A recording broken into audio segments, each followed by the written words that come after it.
So Race and Equality Week was really a breakthrough moment for our network this year, and kind of marked a step change in how we can achieve buy-in as a network from the senior leadership. So with the help from Race Equality Matters, we launched the Big Promise, which required each of our 22 regional businesses to make a pledge that would lead to meaningful change in a company's approach to ethnic diversity and inclusion. The type of promises were obviously left to the individual businesses to decide, and that allowed for creativity and ownership. And this was incorporated into our annual budgeting process, where each of the teams agree their budget with the chief executive and FD. And I think that level of equivalence and backing from our network sponsor, Chris Carney, the finance director, assured buy-in company-wide. And so when I speak to people around the business about the Big Promise, it's really met with, and embraced as a positive challenge rather than a tick box exercise.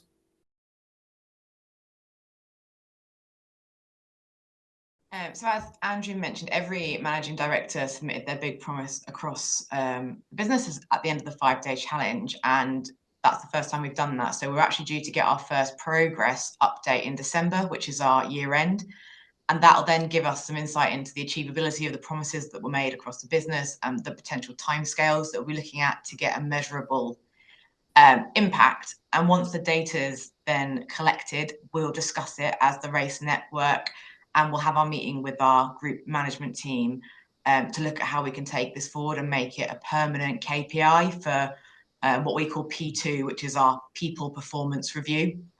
So that's had a real impact in making a race equality target part of that KPI. The senior leaders within our business, they all committed to launching a reverse mentoring program, which was focused on ethnically diverse employees and also women as well. And the scheme was so popular, they've had to launch 2 different schemes with 20 pairings each, one in June, one is this week. And they've also started shortlisting interested candidates for the next 2 because there was so much interest in it, which was really great to see. And what the key thing they were looking for as part of that program was to understand and uncover the barriers to race equality.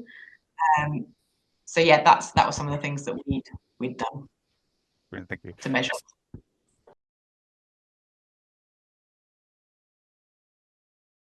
Yeah, so our network programs really span the celebration and recognition of diverse cultural events such as Black History Month, which is obviously a focus at the moment, Eid, but also wider advocacy, utilising the diversity and inclusion champions throughout the business. So the Big Promise, as I say, was the major breakthrough moment. And as Antonia said, our focus is now really on tracking and looking at the effectiveness of the Big Promise. And we're pleased that the teams have been held accountable and that we have a report on this that will be provided to the network, as Antonia said, this year.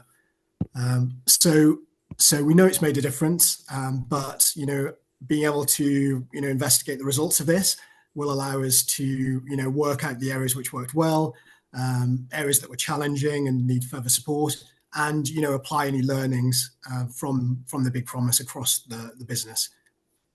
So as we look to sort of what we're going to do next year in Diversity and Inclusion Week, this will likely involve extending work we've done in the Big Promise, and as Antonia said, instilling this in the business.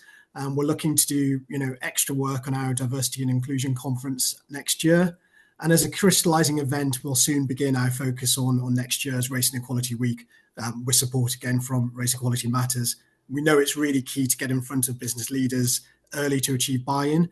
And I think Antonia mentioned it, but we have been invited by the Group Finance Director to present to the GMT, our Group Management Team. That's the sort of highest committee of executives, which includes the Chief Executive and the FD, towards the end of the year to outline our plans.